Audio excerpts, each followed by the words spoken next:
안녕하십니까? 한국임업진흥원입니다. 본 영상은 파이썬 및 주피터 노트북의 소개와 사용법에 대한 동영상입니다.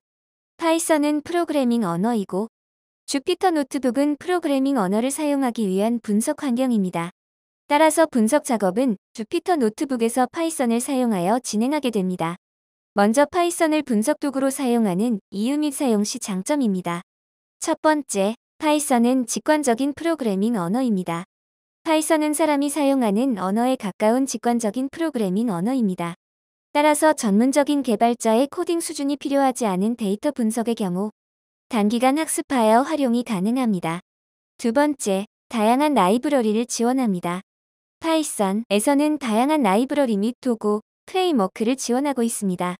데이터 전처리, 분석, 시각화까지 분석에 필요한 모든 작업이 가능합니다. 세 번째, 오픈소스이며 사용자 커뮤니티의 규모가 큽니다. 파이썬은 일체의 비용 지불이 필요가 없는 오픈소스로 누구나 자유롭게 사용이 가능합니다. 또한 커뮤니티가 활성화되어 있어 문제 해결 방법을 쉽게 찾을 수 있습니다. 네 번째, 최신 머신러닝 및 딥러닝 알고리즘을 제공합니다. 파이썬에서 제공하는 AI 알고리즘의 경우 종류가 다양하고 수준이 우수한 편입니다.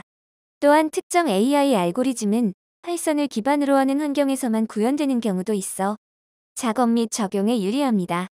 다음으로 주피터 노트북에 대하여 안내드리겠습니다. 주피터 노트북은 다양한 언어를 지원하는 툴입니다. 주피터 노트북은 환경이 직관적이고 사용법이 배우기 쉬우며 많은 사람들이 사용하고 있어 문제 발생 시 정보를 얻기 편합니다. 주피터 노트북 실행 화면은 파일 저장, 도움말 등의 기능이 있는 메뉴바, 코드 작성 및 실행과 관련한 기능이 있는 툴바, 그리고 코드를 실제적으로 작성하는 셀로 이루어져 있습니다.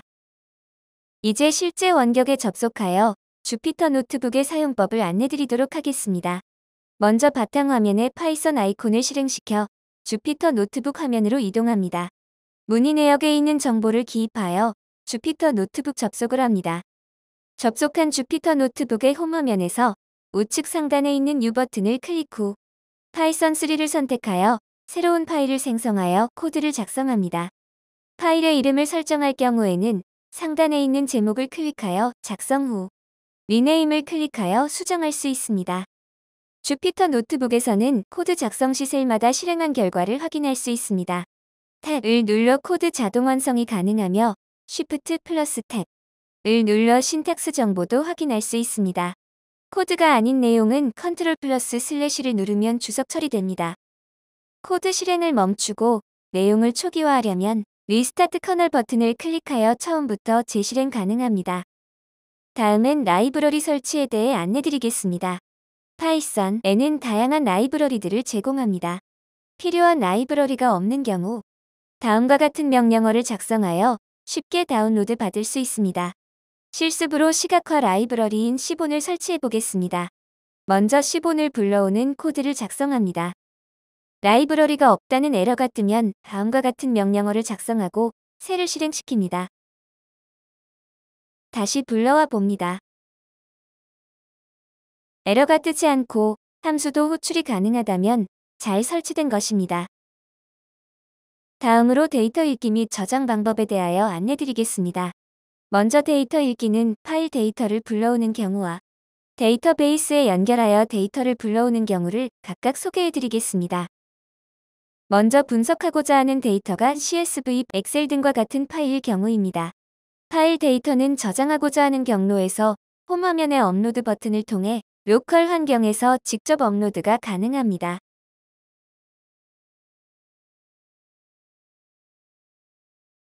업로드된 데이터를 읽기 위해 판다스 라이브러리의 리드 함수를 사용합니다.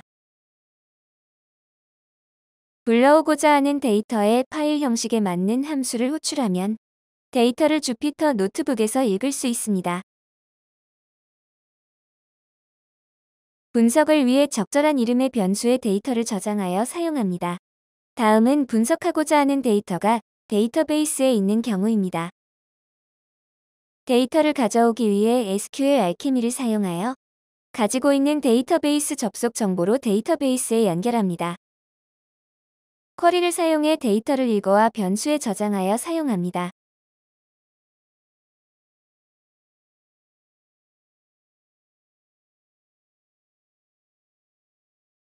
데이터베이스 연결을 통해 가져온 데이터나 따로 파일로 저장하고 싶은 데이터는 데이터 저장 함수를 사용합니다. 저장된 파일은 주피터 노트북 홈화면에서 저장된 경로로 찾아가서 로컬로 다운로드하여 확인이 가능합니다.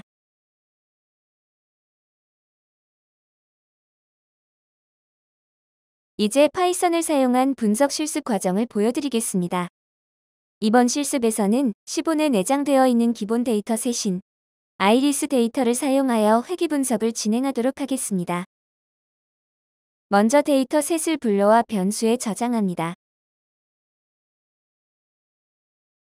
불러온 데이터에 대하여 데이터 요약 및 기술 통계를 실시합니다. 기술 통계란 수집한 데이터의 정리 및 요약, 해석 표현 등을 통해 데이터의 특성을 규명하는 통계적 방법입니다. 여러 함수를 통해 분석하고자 하는 데이터의 특성을 파악합니다. 쉐이프 함수는 데이터의 행과 열의 개수를 보여줍니다. 인포 함수는 데이터의 각각의 컬럼명, 빈값이 없는 유효한 데이터의 수, 데이터의 타입 등과 같은 정보를 요약하여 보여줍니다. 디스크라이브 함수는 기술 통계의 상세 항목들을 보여줍니다.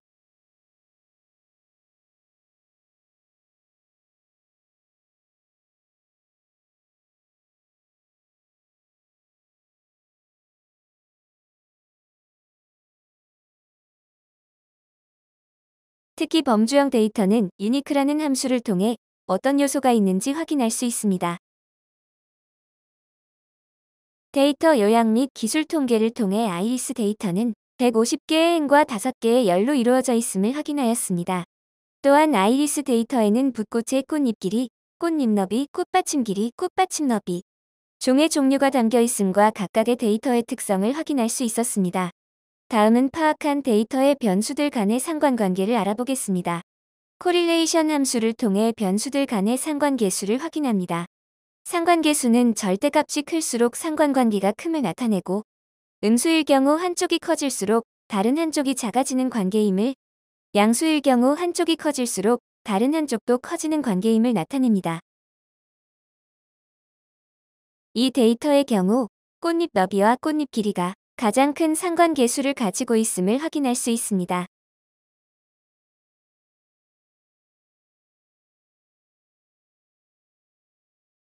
변수들 간의 상관관계를 시각화를 통해서도 확인해 보겠습니다.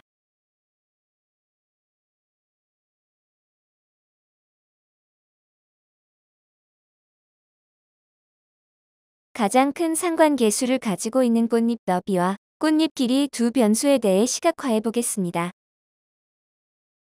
15 라이브러리의 LM플롯으로 회귀 분석 그래프를 그려보도록 하겠습니다. 선을 따라 데이터가 모여있는 것을 확인할 수 있습니다. 비교를 위해 상관관계가 없는 두 변수인 꽃받침 너비와 꽃받침 길이에 대한 시각화를 그려보겠습니다. 선에 데이터가 모여있지 않고 넓게 퍼져 있는 모습을 확인할 수 있습니다. 따라서 분석의 결론은 꽃잎의 길이와 꽃잎의 너비는 강한 양의 상관관계가 있다라고 내릴 수 있겠습니다. 본 영상을 통해 분석에 파이썬을 사용하는 이유와 원격 접속 방법을 알아보았고, 간단한 분석을 진행하면서 라이브러리 설치, 데이터 불러오기 및 저장, 데이터 요약 및 기술 통계, 분석 및 시각화에 대하여 알아보았습니다. 이상으로 영상을 마치겠습니다. 시청해주셔서 감사합니다.